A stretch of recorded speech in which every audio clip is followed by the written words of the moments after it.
ನಮಸ್ಕಾರ ವೀಕ್ಷಕರೇ. ಪ್ರಜಾಪಿತ ಬ್ರಹ್ಮಕುಮಾರಿ ಈಶ್ವರೀಯ ವಿಶ್ವವಿದ್ಯಾಲಯದ 90ನೇ ವಾರ್ಷಿಕೋತ್ಸವ ಹಾಗೂ ಶಿವರಾತ್ರಿಯ ಪ್ರಯುಕ್ತ ಮೈಸೂರಿನಲ್ಲಿ ಮೊಟ್ಟಮೊದಲ ಬಾರಿಗೆ ಗುಜರಾತಿನ ಸುಪ್ರಸಿದ್ಧ ಶ್ರೀ ಸೋಮನಾಥ ದಿವ್ಯ ದರ್ಶನ ಮಂದಿರವನ್ನು ಮಾಡಲಾಗಿತ್ತು. ಈ ಒಂದು ದರ್ಶನವನ್ನು ಪಡೆಯಲು ಸಾವಿರಾರು ಭಕ್ತರು ಬಂದು ಇದರ ಲಾಭವನ್ನು ಪಡ್ಕೊಂಡ್ರು.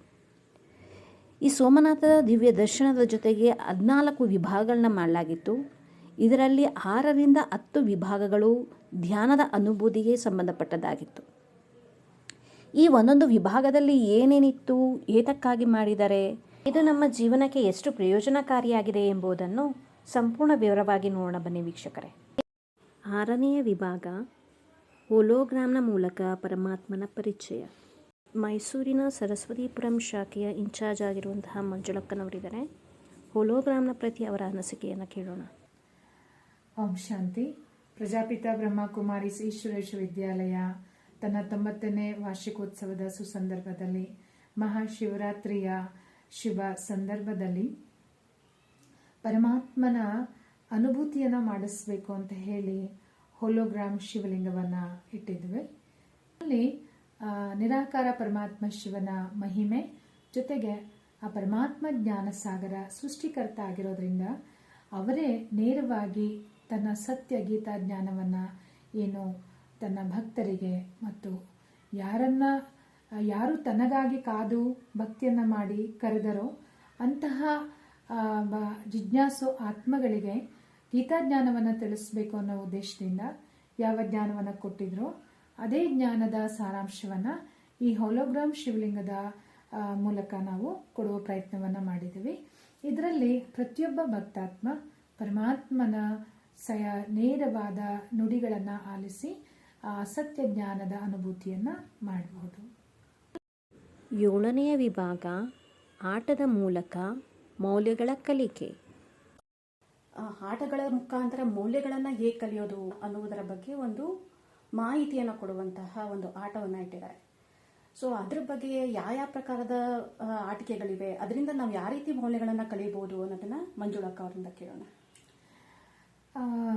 ನಾವು ಮೌಲ್ಯ ಆಟಗಳಲ್ಲಿ ಮೊದಲಿಗೆ ಹಾವು ಏಣಿಯ ಆಟವನ್ನು ಇಟ್ಟಿದ್ದೀವಿ. ಅದರಲ್ಲಿ ಮನುಷ್ಯ ಜೀವನದಲ್ಲಿ ವಿಜಯಿಯಾಗಲಿಕ್ಕೆ, ಸಫಲತೆಯನ್ನು ಹೊಂದಲಿಕ್ಕೆ ಅನೇಕ ಗುಣಗಳು ಅತ್ಯವಶ್ಯಕ. ಯಾಕಂದರೆ ನಾವು ಯಾರು ಒಂಟಿ ಜೀವಿ ಅಲ್ಲ. ನಾವು ಸಂಘಟನೆಯಲ್ಲಿ, ಸಂಸಾರದಲ್ಲಿ, ಪರಿವಾರದಲ್ಲಿ, ಸಮಾಜದಲ್ಲಿ ಜೀವನ ನಡೆಸೋದ್ರಿಂದ ಗುಣಗಳ ಜೊತೆನೆ ಆಟ ಆಡಬೇಕು. ಆವಾಗ ಮಾತ್ರ ಜೀವನದ ಆಟ ಎಂಜಾಯ್ಮೆಂಟನ್ನು ನೀಡಲಿಕ್ಕೆ ಸಾಧ್ಯ. ಅದಕ್ಕೋಸ್ಕರ ನಾವು ಅದನ್ನ ಮನವರಿಕೆ ಮಾಡಲಿಕ್ಕೋಸ್ಕರ ಯಾರಿಗೆ ಹಾವು ಕಚ್ಚುತ್ತೆಯನ್ನು ತಿಳಿಸಿ ಅಶಾಂತವಾಗಿ ಆಟವನ್ನ, ಹಾಗೆ ಈರ್ಷೆ ಅನ್ನುವಂತಹ ಹಾವು ಕಚ್ಚದಲ್ಲಿ ಉದಾಹರಣೆಗೆ ಕ್ರೋಧ ಆತಂಕದಲ್ಲೇ ಇರ್ತಾನೆ. ಸಂಶಯ ಅನ್ನುವಂತಹ ಹಾವು ಕಚ್ಚಿದಾಗ ವ್ಯಕ್ತಿ ಸದಾ ಆತಂಕದಲ್ಲೇ ಇರ್ತಾನೆ. ಏನಾಯ್ತು ಏತಾಯ್ತು, ಅವ್ರೇನ್ ಮಾಡಿದ್ರು ಇವ್ರೇನ್ ಮಾಡಿದ್ರು ಅಂತ. ಹಾಗೆ ಅವನು ಎಷ್ಟೇ ಅದೃಷ್ಟದ ಹೇಣಿಗಳನ್ನ ಹತ್ತಬಹುದು ಮತ್ತು ಎಷ್ಟೇ ಅವರಿಗೆ ಸಹಯೋಗ, ಸಪೋರ್ಟ್, ಬೆಂಬಲ ಬೇರೆಯವರಿಂದ ಸಿಗಬಹುದು. ಆದರೆ ಎಲ್ಲವನ್ನ ದಾಟಿ ಎಷ್ಟೇ ಸಾಧನೆ ಮಾಡಿ ಕೊನೆಯಲ್ಲಿ ಅವನಿಗೆ ಅಹಂಕಾರ ಬಂತು ಅಂದಾಗ ಅವನು ನಿರಾಸೆಯನ್ನು ಅನುಭವಿಸ್ತಾನೆ ಅನ್ನುವ ರೀತಿಯಲ್ಲಿ ನಾವು 100ನೇ ಅಂಕದಲ್ಲಿ ವಿಜಯವನ್ನು, 99ರಲ್ಲಿ ನಾವು ಅಹಂಕಾರವನ್ನು ತೋರಿಸಿ ಅದರ ಬಾಲದಲ್ಲಿ ನಾವು ನಿರಾಸೆಯನ್ನು ತೋರಿಸಿದ್ದೀವಿ. ಹಾಗೆ ಅದೃಷ್ಟದ ಮೆಟ್ಟಿಲುಗಳು ಅಂತಂದರೆ ಯಾವಾಗ ವ್ಯಕ್ತಿ ಶುಭ ಸಂಕಲ್ಪ ಮಾಡ್ತಾನೆ ಆಗ ಅವನಿಗೆ ಯಶಸ್ಸಿನ ಹಾದಿ ತೆರೆಯುತ್ತೆ. ಅದು ಒಂದು ಏಣಿಯಾಗಿ ತೋರಿಸಿದೆ.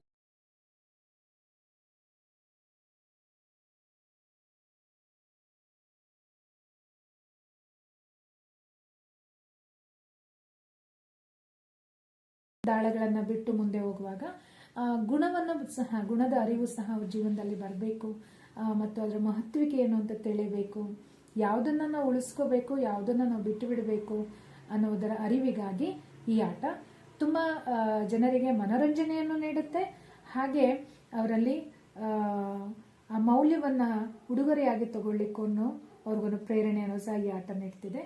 ಅದ್ರ ಜೊತೆಗೆ ನಾವು ಇನ್ನೊಂದು 1ರಿಂದ 31 ಸಂಖ್ಯೆಯಲ್ಲಿ ಮೌಲ್ಯಗಳನ್ನು ಒಂದು ಯಾವುದಾದ್ರೂ ಒಂದು ಅವರಿಗೆ ಇಷ್ಟವಾದಂತಹ ಗುಣವನ್ನು ಆಯ್ಕೆ ಮಾಡಿಕೊಂಡ್ರೆ ಅದನ್ನು ನಾವು ಇನ್ನೊಂದು 5 ಕಾರ್ಡ್ಗಳಲ್ಲಿ ಅವ್ರ ಆಯ್ಕೆ ಆಗಿರುವಂತಹ ಗುಣ ಇದೆಯಾ ಇಲ್ವಾ ಅನ್ನುವಂಥ ಸರಿಯಾದ ಉತ್ತರದ ಆಧಾರದ ಮೇಲೆ ಅವರು ಯಾವ ಗುಣವನ್ನು ಇಷ್ಟಪಟ್ಟು ಆಯ್ಕೆ ಮಾಡ್ಕೊಂಡಿದ್ದಾರೆ ಅನ್ನೋದನ್ನ ಕಂಡುಹಿಡಿಯುವಂಥ 1 ಮಿನಿಟ್ ಮ್ಯಾಜಿಕ್ ಅಂತ ಅದನ್ನ ಮಾಡ್ತಿದ್ದೀವಿ. ಯಾವಾಗ ವ್ಯಕ್ತಿ ಯಾವ ಗುಣವನ್ನು ಅರಸ್ಕೊಳ್ತಾನೋ ಅದರಲ್ಲಿ ಆತನಿಗೂ ಸಹ ಅರಿವಾಗುತ್ತೆ, ನಾನು ಈ ಗುಣ ಯಾಕೆ ಇಷ್ಟಪಡ್ತೀನಿ, ಅಥವಾ ಪ್ರತಿಯೊಬ್ಬರಿಗೂ ಒಂದು ಅವಕಾಶ ಆಗುತ್ತೆ, ನಾನು ಯಾವುದಾದ್ರೂ ಒಂದು ಗುಣದಲ್ಲಿ ತುಂಬ ಡಾಮಿನೆಂಟ್ ಆಗಿ ಇದ್ದೀನ ಅನ್ನುವಂಥದ್ದು ಆತನಿಗೆ ಅರಿವು ಬರುತ್ತೆ. ಅಕಸ್ಮಾತ್ ಇದುವರೆಗೂ ಅವರು ರಿಯಲೈಸೇ ಮಾಡ್ಕೊಂಡಿಲ್ಲ ಅಂದಾಗ ನಾವು ಕಾರ್ಡ್ ತೋರಿಸಿದಾಗ ಅವ್ರು ಯಾವುದಾದ್ರೂ ಒಂದು ಆಯ್ಕೆ ಮಾಡ್ಕೊಳ್ಳೇಬೇಕಾಗತ್ತೆ. ಈ ನೆಪದಲ್ಲಿ ಅವರು ತಾನು ಇಷ್ಟಪಡುವಂತಹ ಗುಣದ ಬಗ್ಗೆ ಅಟ್ಲೀಸ್ಟ್ ಯೋಚನೆ ಮಾಡಲಿಕ್ಕೆ ಕೆಲವು ಸೆಕೆಂಡ್ಗಳ ಅವಕಾಶ ಸಿಗುತ್ತೆ. ಇದು ಒಂದು ತುಂಬ ಉತ್ತಮವಾದಂಥ ಅವಕಾಶ ಅವ್ರಿಗೆ ಅವ್ರ ಬಗ್ಗೆ ಯೋಚನೆ ಮಾಡಲಿಕ್ಕೆ. ಹಾಗೆ ಮತ್ತೊಂದು ಮ್ಯಾಜಿಕ್ ಆಫ್ ಮೆಡಿಟೇಷನ್ ಅಂತ ಹೇಳಿ ಅದನ್ನು ಒಂದು ಸಣ್ಣ ಮ್ಯಾಜಿಕ್ ಥರದಲ್ಲಿ ತೋರಿಸೋಕ್ಕೆ ಪ್ರಯತ್ನ ಮಾಡಿದ್ದೀವಿ. ಯಾವಾಗ ವ್ಯಕ್ತಿ ಏಕಾಂಗಿಯಾಗಿ ಜೀವನದ ದಾರಿಯನ್ನು ಸವಿಸ್ತಿರ್ತಾನೆ, ಹೋರಾಟವನ್ನು ಮಾಡ್ತಿರ್ತಾನೆ, ಅವನಿಗೆ ಬರುವಂಥ ಏಳು ಬೀಳುಗಳನ್ನು ಎದುರಿಸ್ತಾ ಮತ್ತು ಸತತವಾದಂಥ ಸೋಲುಗಳನ್ನು ಅನುಭವಿಸ್ತಾ ಅಥವಾ ತಾನು ಮಾಡೋದಂಥ ಪ್ರಯತ್ನದಲ್ಲಿ ಫಲ ಸಿಗದೇ ಇರುವಂಥ ಸಮಯದಲ್ಲಿ ಅವನಿಗೆ ಗೊತ್ತಿಲ್ಲದಂಗೆ ಒಂದು ನೆಗೆಟಿವ್ ಆಟಿಟ್ಯೂಡ್ ಕ್ರಿಯೇಟ್ ಆಗಿಬಿಟ್ಟಿರುತ್ತೆ. ಅವನಿಗೆ ಅನೇಕ ಗೊಂದಲಗಳು ಮೂಡುತ್ತೆ, ಯಾವುದು ಸರಿ ಯಾವುದು ತಪ್ಪು, ನಾನು ಏನಾದರೂ ತಪ್ಪು ಮಾಡ್ತಿದ್ದೀನ ಅಂತ ಅವನಿಗೆ ಅನಿಸುತ್ತೆ. ಸೊ ಹಾಗಾಗಿ ನಾವು ಅದರಲ್ಲಿ ತೋರಿಸುವಂಥ ಪ್ರಯತ್ನ ಮಾಡಿದ್ದೀವಿ. ನಾವು ಒಂಟಿ ದಾರಿಯನ್ನು ಸವಿಸುವ ಅವಶ್ಯಕತೆ ಇಲ್ಲ.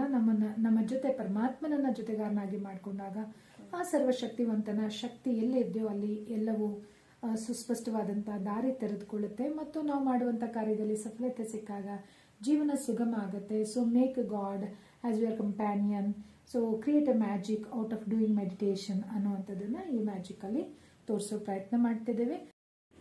8ನೇ ವಿಭಾಗ ಅಂತರಂಗ ಅನಾವರಣಗೊಳಿಸುವಿಕೆ.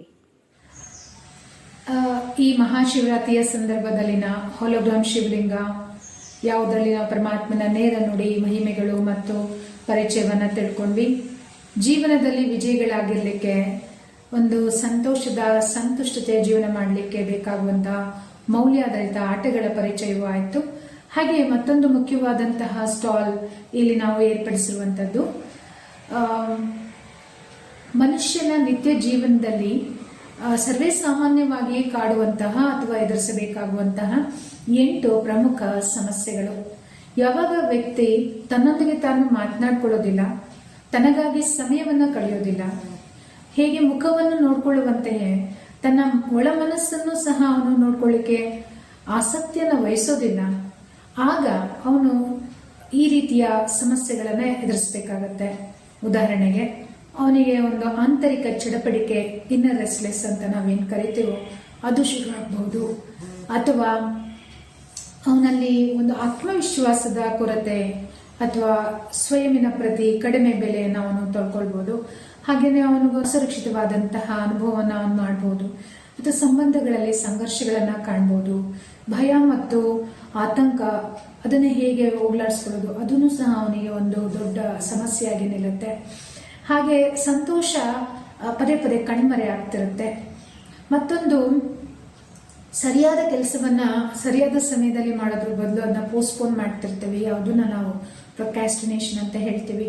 ಹಾಗೆ ಮತ್ತೊಂದು ತಪ್ಪು ಕ್ರಿಯೆಗಳನ್ನ ಮಾಡಿ ಪಶ್ಚಾತ್ತಾಪವನ್ನ ಪಡುವಂತ ಸಂದರ್ಭ. ಈ ರೀತಿಯ ಪ್ರಮುಖವಾದಂತಹ 8 ವಿಭಿನ್ನವಾದಂತಹ ಸಮಸ್ಯೆಗಳನ್ನ ಅವನು ಎದುರಿಸಬೇಕಾಗತ್ತೆ. ಅದಕ್ಕೆ ನಾವು ಒಂದು ಸೂತ್ರವನ್ನ ಅವರಿಗೆ ಕೊಡ್ತಾ ಇರುವಂತದ್ದು ಕನ್ನಡಿ ಒಳಗಿನ ನಂಟು. ಅಂದ್ರೆ ನಿಮ್ಮ ಮುಗ್ಧ ಮನಸ್ಸಿನ ಜೊತೆ ನೀವು ಮಾತನಾಡ್ಕೊಳ್ಳಿ, ನಿಮ್ಮನ್ನ ನೀವು ನೋಡ್ಕೊಳ್ಳಿ. ಯಾವಾಗ ನಿಮಗಾಗಿ ಸಮಯ ತಗೊಳ್ತೀರಿ, ಸೆಲ್ಫ್ ಟಾಕಿಂಗ್, ಸೆಲ್ಫ್ ರಿಯಲೈಸೇಷನ್ ಬರುತ್ತೆ, ಆಗ ಸಹಜವಾಗಿ ಈ ಎಲ್ಲ ಸಮಸ್ಯೆಗಳು ದೂರ ಆಗುತ್ತೆ ಅನ್ನುವಂತಹ ವಿಶ್ವಾಸದೊಂದಿಗೆ ನಾವು ಈ ಒಂದು ಸ್ಟಾಲ್ ಅನ್ನ ಮಾಡಿದ್ದೇವೆ. ಇದರಲ್ಲಿ ಮಿನಿಮಲಿಸ್ಟಿಕ್ ಶಬ್ದಗಳನ್ನು ಉಪಯೋಗಿಸ್ತಾ ಅಥವಾ ಮಿನಿಮಲಿಸ್ಟಿಕ್ ಲೈನ್ಸ್ ಮೂಲಕ ನಾವು ಸೊಲ್ಯೂಷನ್ ಕೊಡುವಂತಹ ಪ್ರಯತ್ನ ಮಾಡಿದ್ದೇವೆ. ಒಂದೊಂದು ಚಿತ್ರವೂ ಸಹ ಸಮಸ್ಯೆಯನ್ನ ತೋರಿಸಿದ್ರೆ ಆ ಚಿತ್ರದ ಮೇಲಿರುವಂತಹ ಕೆಲವು ಶಬ್ದಗಳ ಸಾಲುಗಳು ಅದಕ್ಕೆ ಪರಿಹಾರವನ್ನ ಸೂಚಿಸುತ್ತೆ.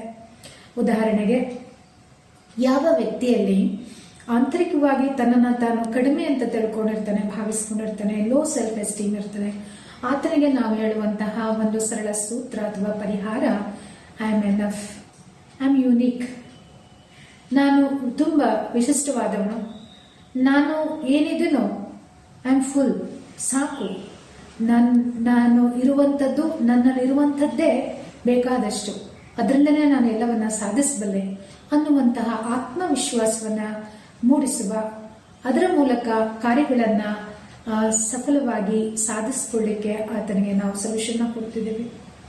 ಹಾಗೆ ಮತ್ತೊಂದು, ನಾವೇನು ತಪ್ಪು ಕೆಲಸಗಳನ್ನ ಮಾಡ್ತೀವಿ, ನಂತರ ಪಶ್ಚಾತ್ತಾಪ ಪಡ್ತೇವೆ, ಅದಕ್ಕೆ ನಾವು ಹೇಳ್ತಾ ಇರುವಂಥದ್ದು your thought should be equal to your action. ನಾವು ಕೇಳಿದ್ದೀವಿ, ನಾವೇನು ಆಲೋಚಿಸ್ತೀವೋ ಅದು ನಮ್ಮ ಕಾರ್ಯಗಳಾಗ್ತವೆ ಅಥವಾ ನಾವು ಅದಾಗ್ತೀವಿ ಅಂತ.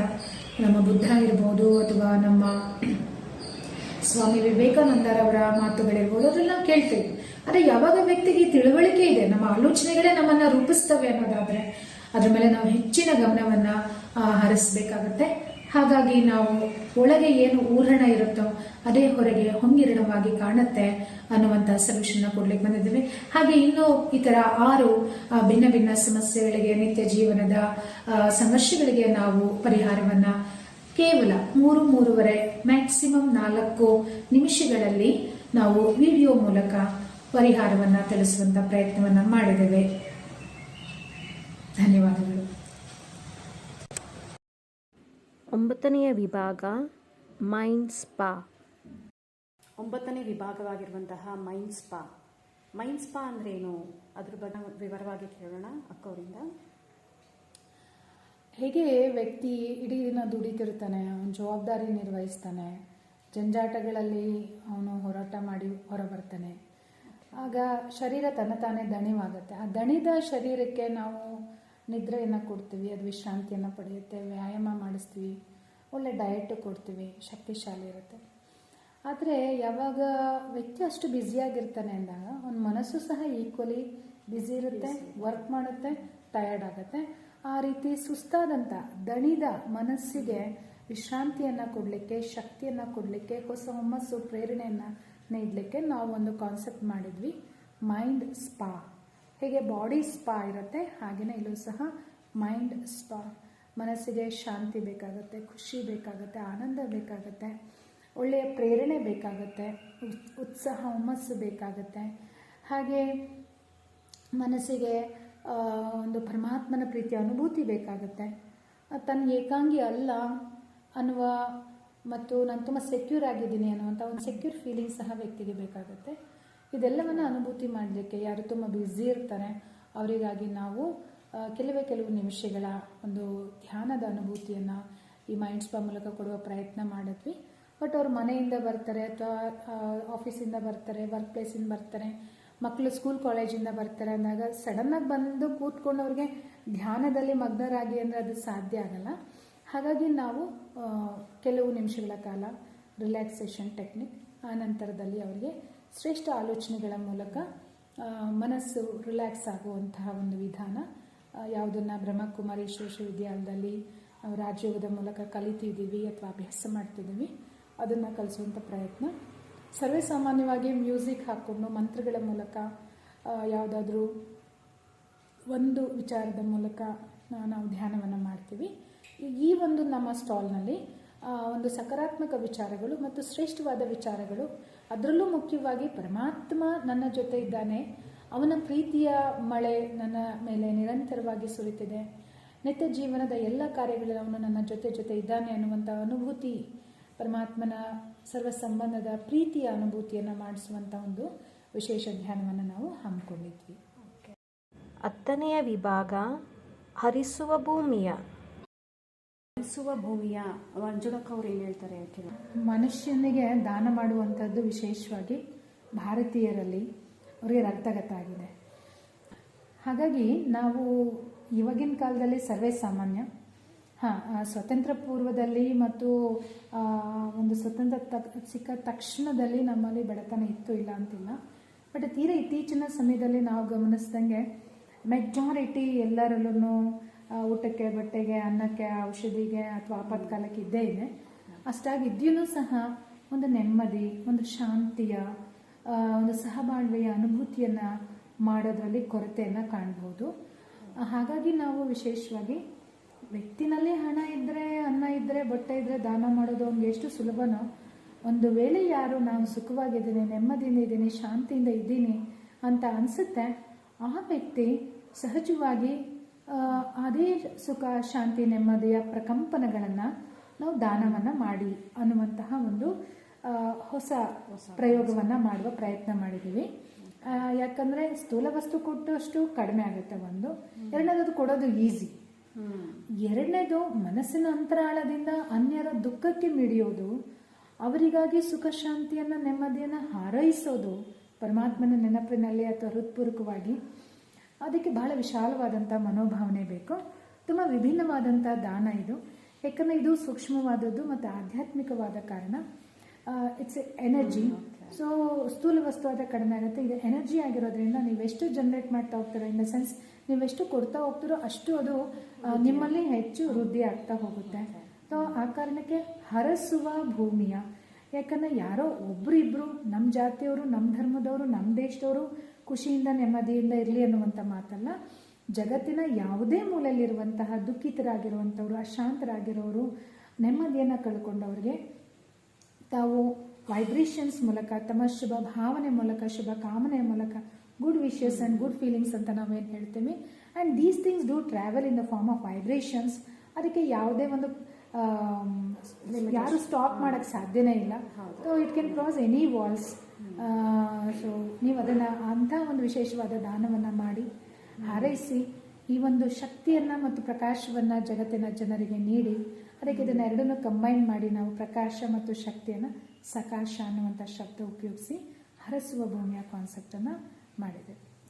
ವೀಕ್ಷಕರೇ ಕೇಳಿದ್ವಲ್ಲ, ಅರಸುವ ಭೂಮಿಯ, ಅದರಿಂದ ನಮಗೆ ಎಷ್ಟು ವೈಬ್ರೇಷನ್ಸ್ನ ನಾವು ಸಕಾರಾತ್ಮಕವಾಗಿ ಹಾಡ್ತಾ ಹೋಗ್ತೀವಿ, ಅಷ್ಟು ನಮ್ಮಲ್ಲಿ ವೃದ್ಧಿ ಆಗ್ತಾ ಹೋಗುತ್ತೆ.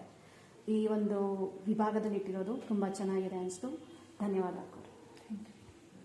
2,500ಕ್ಕೂ ಹೆಚ್ಚಿನ 2,600 ಜನ ನಾವು ಇವತ್ತಿನ ಮಟ್ಟಿಗೆ ನೋಡಿದಂತೆ ಅಷ್ಟು ಜನ ಕನ್ನಡ ಭಾಷೆಯಲ್ಲಿನ ಈ ಒಂದು ಪರಿಹಾರಗಳನ್ನು ಹೊಂದಿದಂತಹ ವಿಡಿಯೋಗಳನ್ನು ನೋಡಿದ್ದಾರೆ, ಅದರ ಲಾಭವನ್ನು ಪಡೆದಿದ್ದಾರೆ.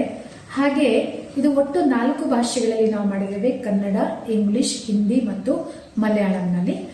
ಉಳಿದ ಕನ್ನಡೇತರ ಭಾಷೆಗಳಲ್ಲಿ 500ಕ್ಕೂ ಹೆಚ್ಚಿನ ಜನ ಇದನ್ನ ವೀಕ್ಷಿಸಿದ್ದಾರೆ, ಅದರ ಲಾಭವನ್ನು ಖಂಡಿತ ಪಡ್ಕೊಂಡಿದ್ದಾರೆ ಅಂತ ನಾವು ಭಾವಿಸ್ತೇವೆ. ಇದೇ ರೂಪದಲ್ಲಿ ವಿಭಿನ್ನವಾದಂಥ ಇನ್ನೂ ಹೆಚ್ಚು ಉಪಯೋಗಕ್ಕೆ ಬರುವಂತಹ ಒಂದು ಸ್ಟಾಲ್ಸ್ ಅನ್ನ ಅಥವಾ ಕಾರ್ಯಕ್ರಮಗಳನ್ನು ಮಾಡುವಂತಹ ಹುಮ್ಮಸ್ಸು ನಮ್ಮಲ್ಲಿದೆ. ಅದಕ್ಕೆ ಸದಾ ನಿಮ್ಮ ಬೆಂಬಲ ಇರುತ್ತೆ ಅಂತ ಹೇಳಿ ನಾವು ಭಾವಿಸ್ತೇವೆ. ಧನ್ಯವಾದಗಳು. ಹಾಗೆ ಈ ಒಂದು ಮೈಂಡ್ ಸ್ಪಾ ಸ್ಟಾಲಿನಲ್ಲಿ ಬಂದು 6,000ಕ್ಕೂ ಹೆಚ್ಚಿನ ಜನ ಧ್ಯಾನದ ಅನುಭೂತಿಯನ್ನ ಮಾಡಿದ್ದಾರೆ. ಹೇಗೆ ನಾವು ಯೋಗಾಸನದ ನಂತರವೂ ಸಹ ಶವಾಸನವನ್ನ ಮಾಡ್ತೇವೆ ಅಥವಾ ಧ್ಯಾನವನ್ನ ಮಾಡ್ತೇವೆ, ಅಲ್ಲೂ ಸಹ ಸಕಾರಾತ್ಮಕವಾದಂತಹ ಮನೋಲ್ಲಾಸಕ್ಕೆ ಕಾರಣವಾಗುವಂತಹ ವಿಚಾರಗಳನ್ನು ಒಳಗೊಂಡಂತಹ ಧ್ಯಾನವನ್ನ ನಾವು ಮಾಡ್ತೇವೆ. ಅದರ ಲಾಭವನ್ನ ನೀವೆಲ್ಲ ಯೋಗಪಟುಗಳು ಪಡೆದಿರಬಹುದು.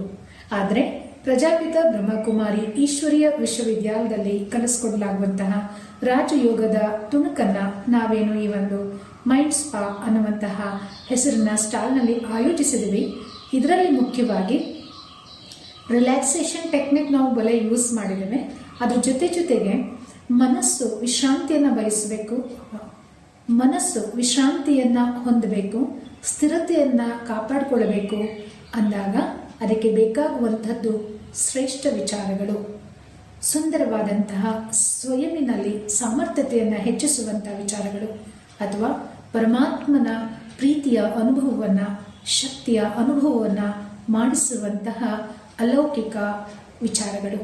ಹಾಗಾಗಿ ನಾವು ಇಲ್ಲಿ ಆ ರೀತಿಯ ಅಲೌಕಿಕ, ಪಾರಮಾರ್ಥಿಕ ಮತ್ತು ಆತ್ಮದ ಸಾಮರ್ಥ್ಯವನ್ನು ಹೆಚ್ಚಿಸುವಂತಹ ಶ್ರೇಷ್ಠ ವಿಚಾರಗಳನ್ನು ಕಮೆಂಟ್ರಿಯ ಮೂಲಕ ಕೊಡ್ತಾ ಧ್ಯಾನದ ಅನುಭೂತಿಯನ್ನ ಮಾಡಿಸುವ ಪ್ರಯತ್ನ ಮಾಡಿದ್ದೇವೆ.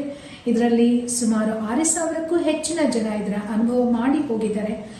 ಸಾವಿರಾರು ಜನ, 1,050ಕ್ಕೂ ಹೆಚ್ಚಿನ ಜನ ಇದು ಇವತ್ತಿನ ಲೆಕ್ಕದ ಮಟ್ಟಿಗೆ ನಾವು ಈ ಧ್ಯಾನವನ್ನು ಮುಂದುವರಿಸಲಿಕ್ಕೆ ಬಯಸ್ತೇವೆ, ಕಲೀಲಿಕ್ಕೆ ಬಯಸ್ತೀವಿ ಅಂತ ಹೇಳಿ ತಮ್ಮ ಹೆಸರನ್ನ ಮತ್ತು ಫೋನ್ ನಂಬರ್ನ ನೋಂದಾಯಿಸಿ ಹೋಗಿದ್ದಾರೆ.